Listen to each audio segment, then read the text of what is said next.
Selamat pagi, umat yang dikasihi dan yang mengasihi Tuhan.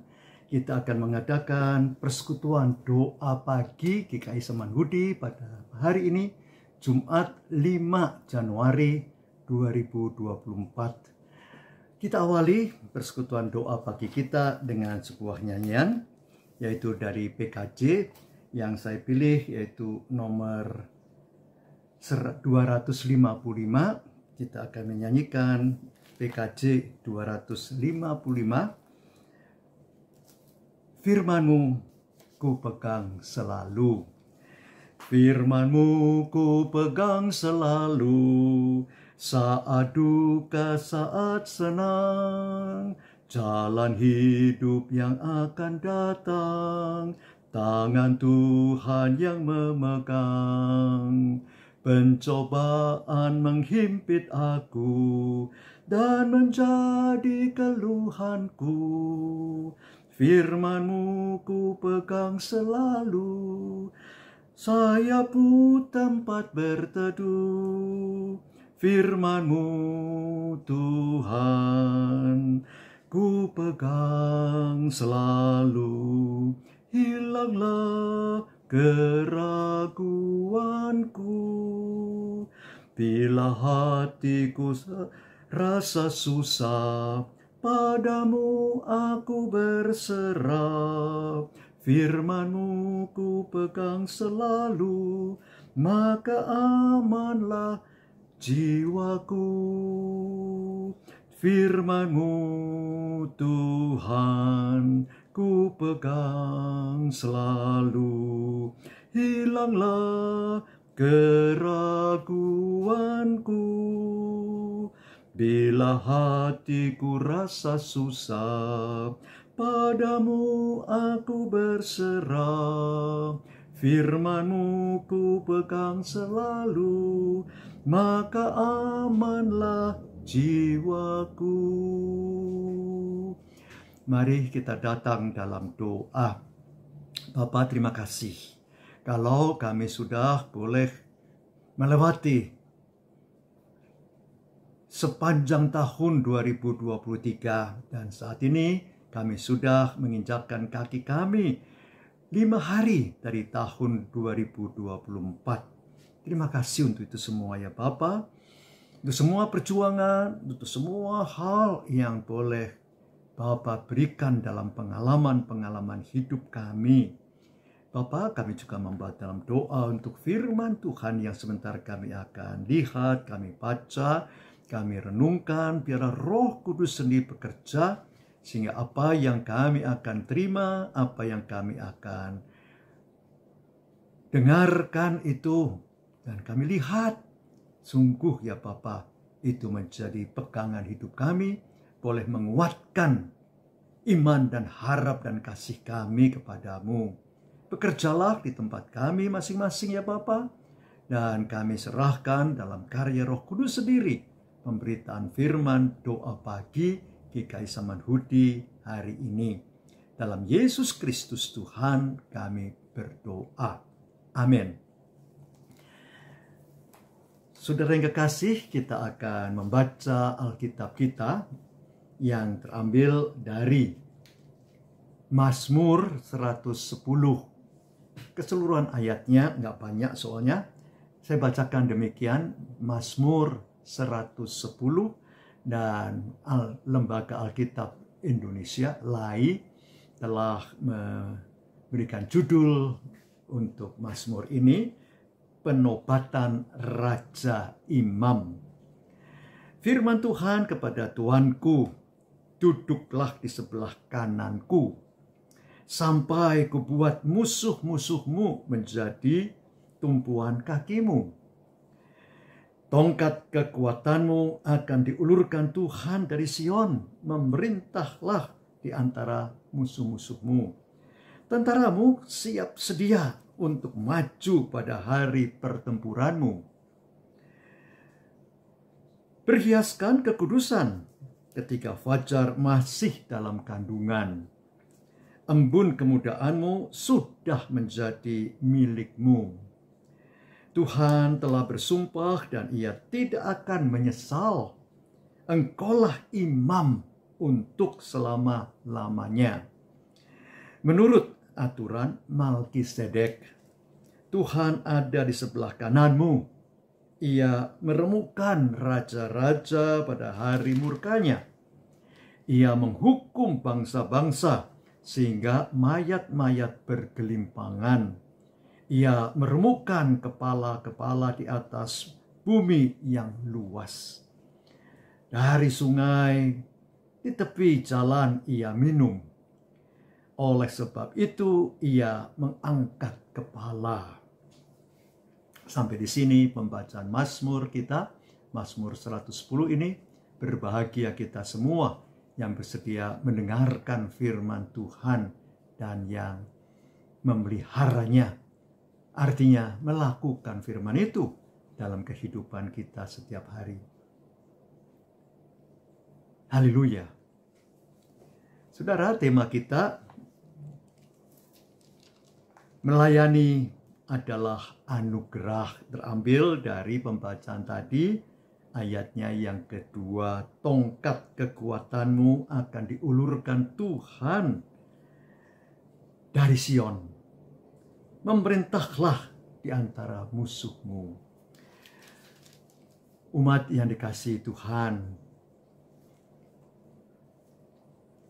ada suatu pengalaman, karena saat ini banyak jemaat-jemaat GKI lagi pemilihan penatua untuk menjadi pimpinan dari sebuah jemaat. Termasuk Samanhudi, jemaat Samanhudi juga memilih calon-calon penatua yang akan duduk dalam tim ke majelis jemaatan. Nah, saudara, ada suatu pengalaman, bukan di Samanhudi yang ini ya terjadinya, karena pengalaman ini justru ada di sebuah kota kecil yang pernah saya dampingi sebagai konsulen pada waktu itu. Nah, saudara, ada seorang ibu yang dihubungi untuk menjadi penatua karena ibu ini cukup aktif di komisi dewasa, waktu itu masih komisi wanita. Ya, dia juga ikut dengan paduan suara, ya. Kemudian ibu ini bergumul, saudara, untuk kemudian, saya belum siap, saya nggak bisa deh untuk tugas melayani sebagai penatua. Nah, saudara, maka yang terjadi, dia menolak, saudara. Nah, karena menolak, ya tim penatua yang datang itu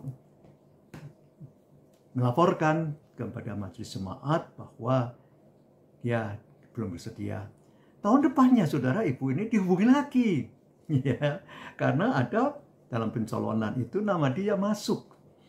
Dan kemudian kembali tim lain itu, saudara, yang datang kepada ibu ini, ya. Bisa tim itu 2-3 orang, kan kadang didampingi oleh pendeta, terkadang tidak. Dan apa yang terjadi? Ya, ibu ini kemudian bergumul, saudara, ya, mengatakan, saya tuh kok merasa kecil diri, dan ya saya itu terus terang merasa nggak mampu karena saya itu hanya lulusan SD, waktu itu masih sekolah rakyat mungkin, ya. Nah, apa yang terjadi?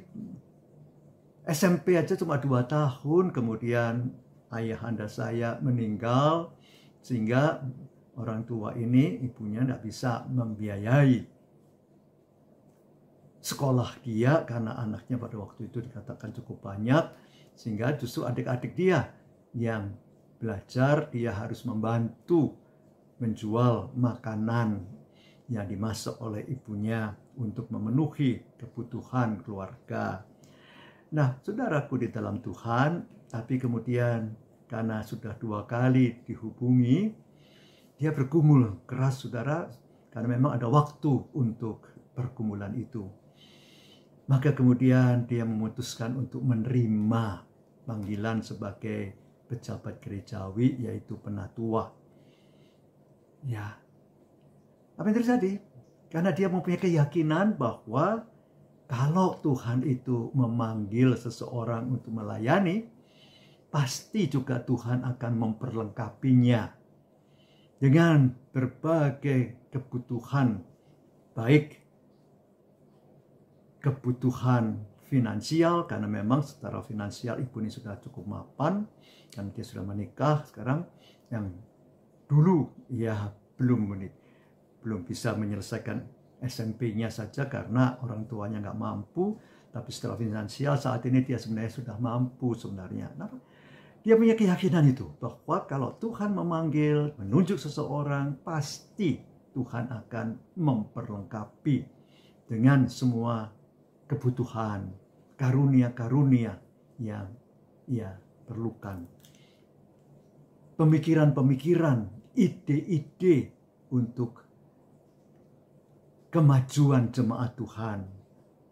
Nah, saudara, kemudian ia menghubungi tim penatua yang dia kenal untuk mengatakan saya sedia untuk menjadi penatua. Saudara, tema kita mengatakan melayani adalah anugerah. Nah, buku yang menjadi panduan oleh GKI Samanhudi untuk doa pagi ini bagi saya satu pergumulan, saudara. Karena apa? Ada beda antara anugerah dan karunia. Saudara, anugerah itu adalah berkaitan dengan keselamatan. Tuhan menganugerahkan umat manusia ini juru selamat yang dikatakan dalam pembacaan tadi juga, imam yang menurut aturan Melkisedek itu, yaitu Tuhan Yesus Kristus sebagai anugerah untuk manusia, untuk keselamatan. Anugerah itu berkaitan dengan keselamatan, pengampunan dosa, pemberian Allah dalam pengampunan sempurna, agar manusia yang percaya kepada Tuhan akan diselamatkan. Roh Kudus itu yang bekerja di dalam hati semua orang supaya bisa menerima anugerah Tuhan. Mungkin sudah mengatakan, saya kok gak merasa ya ada Roh Kudus. Nah, saudara, kalau saudara itu sudah menerima Tuhan Yesus sebagai juru selamat, Roh Kudus sudah bekerja di dalam diri saudara. Bacalah dalam 1 Korintus pasal 15 ayat yang ketiga, bahwa kalau orang itu bisa mengaku Yesus itu Tuhan, itu adalah kerja Roh Kudus yang telah Tuhan berikan dalam hati seseorang. Orang itu tidak akan mengatakan terkutuklah Yesus, kata Paulus di dalam 1 Korintus 12 ayat 3 itu. Ya. Nah, dalam melayani itu Tuhan memberikan karunia, karisma, yaitu memperlengkapi orang itu dengan karunia-karunia Roh Kudus itu. Ada banyak karunia Roh Kudus, ada 25 loh, termasuk karunia jabatan. Ada gembala, ada pelayan, ada penatua, ya. Macam-macam pelayanan diberikan karunia-karunia itu. Itu sebabnya saudara, kalau kita boleh bersama menerima Roh Kudus itu untuk pelayanan kita, pasti Roh Kudus itu akan mengaruniai kita, ya, memberikan karisma, memperlengkapi kita dengan berbagai karunia. 1 Korintus pasal 12 itu ada 9 karunia di sana. Roma juga mengatakan banyak saudara di buku-buku kitab-kitab Paulus itu tentang karunia. Nah, saudaraku di dalam Tuhan, kelengkapan seseorang untuk menerima, melayani itu pasti Tuhan akan berikan.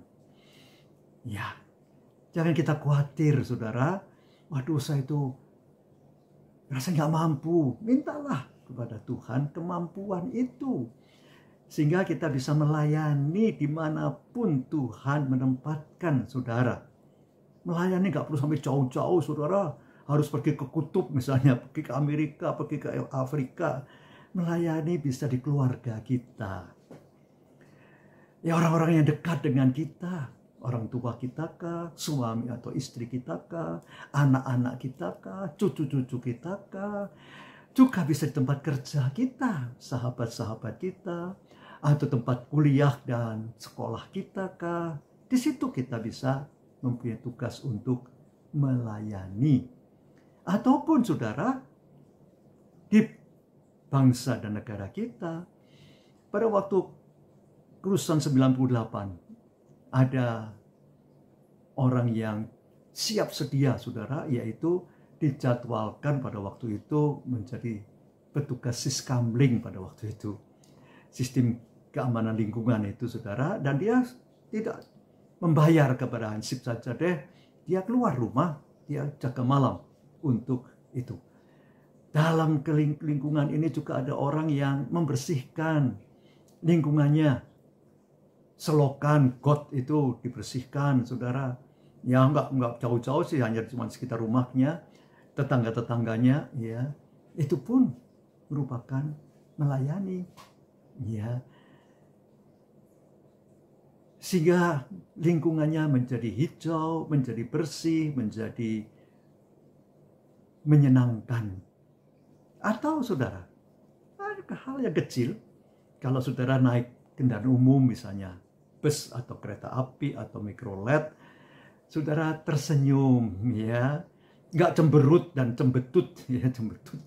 Nah, saudara, itu juga suatu pelayanan untuk sekitar Anda, sehingga orang yang melihat Anda itu merasa sukacita karena senyum, karena ada damai sejahtera yang saudara nyatakan kepada sekitar kita. Nah, saudara, banyak hal yang bisa kita lakukan juga untuk pemerintah kita, membayar pajak dan sebagainya. Saya berikan contoh. Kemarin saya pergi ke restoran, ya rumah makan lah kalau restoran, ya. Kemudian di menu itu dikatakan harganya 20 sekian ribu gitu, ya. Kemudian saya waktu tanya bayar itu, loh kok dengan harga di situ di press list itu kok beda dengan yang ditagihkan? Oh ya, itu belum termasuk pajak, Pak. Oh, kena pajak juga ya. Saya kira sudah termasuk di situ yang ada tertera di buku menu, itu sudah ada pajaknya di situ. Oh ya, nggak apa-apa sih, saya harus bayar memang pajak. Nah, saudara, di dalam Tuhan banyak hal yang bisa kita lakukan melayani, yang adalah karunia yang Tuhan berikan itu. Ya, kita akan lakukan dengan sukacita, bukan dengan berat hati, bukan dengan terpaksa, karena karunia, saudara, Tuhan memperlengkapinya kepada kita semua, untuk kita semua, dan kepada kita semua Tuhan berikan itu. Cuma-cuma, tapi penuh dengan kekuatan, penuh dengan damai sejahtera Allah sendiri. Maka saudara, sekarang semuanya terpulang pada diri kita, saudara dan saya, membuka diri untuk melayani yang adalah karunia Tuhan itu, yang adalah anugerah keselamatan yang telah Tuhan berikan dalam perjalanan iman kita. Biarlah Tuhan senantiasa memperlengkapinya. Tuhan akan menolong, Tuhan akan memperlengkapi saudara semua. Maka berkat saudara ada karena saudara mau dipakai juga oleh Tuhan dalam melayani. Kita menyambut firman Tuhan ini, saudara, dengan sebuah lagu yang saya sudah persiapkan, yaitu nomor 153 dari PKJ, pelengkap Kidung Jemaat nomor 153. Pakailah seluruh hidupmu. Pakailah seluruh hidupmu dalam ladang dunia. Tiap harta dan talentamu pergunakan baginya. Berkat Tuhan tersedia bagi orang yang meminta. Dia tahu yang kau butuhkan kini dan selamanya. Sungguh banyak waktu terbuang untuk hal yang tak perlu. Tuhan banyak beri peluang menyalurkan karsa-Mu. Berkat Tuhan tersedia bagi orang yang meminta. Dia tahu yang kau butuhkan kini dan selamanya. Ingatlah akan Penciptamu pada masa mudamu. Sebelum tiba hari tua, persembahkan karyamu. Berkat Tuhan tersedia bagi orang yang meminta. Dia tahu yang kau butuhkan kini dan selamanya. Berkat Tuhan tersedia bagi orang yang meminta. Dia tahu yang kau butuhkan kini dan selamanya. Mari kita datang dalam doa. Terima kasih Bapa. Dalam keterbatasan kami dan ketidakmampuan kami, kalau kami sedia untuk melayani, Bapa, Anak, dan Roh Kudus juga memperlengkapi kami dengan karunia. Karena anugerah keselamatan yang sudah kami sambut dan kami terima, dan kami kemudian mempunyai tekad untuk melayani, Bapa juga akan memperlengkapi dengan karunia, dengan talenta-talenta, dengan segala perlengkapan itu. Pakai diri kami untuk boleh berguna bagi keluarga, bagi sesama di tempat kami boleh studi, kalau para mahasiswa dan siswa, atau kalau kami sebagai karyawan ya Bapak, kami juga boleh menjadi berkat bagi sesama rekan kami yang bekerja sama dalam bergandengan tangan. Kami juga ya Bapak boleh menjadi berkat karena Engkau pakai untuk kehidupan berbangsa, bernegara, bermasyarakat. Bapak berkati kehadiran kami dalam lingkungan kami, kalau kami harus ada dalam kehidupan bangsa dan negara kami. Terima kasih Bapak untuk semua itu, dan kami juga Engkau perlengkapi terus-menerus dengan karunia-karunia yang dibutuhkan. Beri kami sukacita dan kekuatan, khususnya juga Bapak, kami berdoa untuk bagi mereka yang kehilangan karena kedukaan, ataupun mungkin karena putus cinta. Bapa, beri hiburan dan kekuatan semuanya. Kami juga teringat ya Bapa, untuk mereka yang harus mengalami berbagai sakit. Bapa, biarlah mereka juga boleh menerima sentuhan tangan Tuhan Yesus Kristus, tabib di atas segala tabib itu, untuk mengalami kesembuhan, baik melalui proses pengobatan, melalui dunia medis, ataupun juga melalui istirahat anak-anak Bapa. Bapa, kami yakin Engkau tidak meninggalkan mereka. Terimalah Bapa doa kami, terimalah ya Bapa persembahan kami, terimalah diri kami ini, dan Bapa juga yang mendengar doa-doa, baik syukur dan permohonan kami. Karena kami hanya dapat meminta dan mengajukan, menghantarkan semua ini dalam satu nama dan pengantara, Yesus Kristus, Tuhan dan Juru Selamat kami. Terima kasih Kristus, pengantara agung kami. Haleluya. Amin.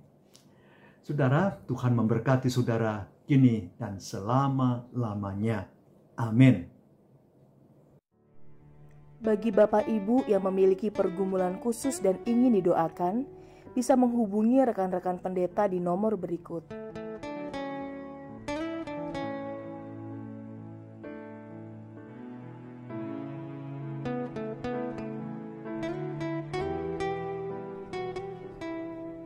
Tuhan Yesus memberkati.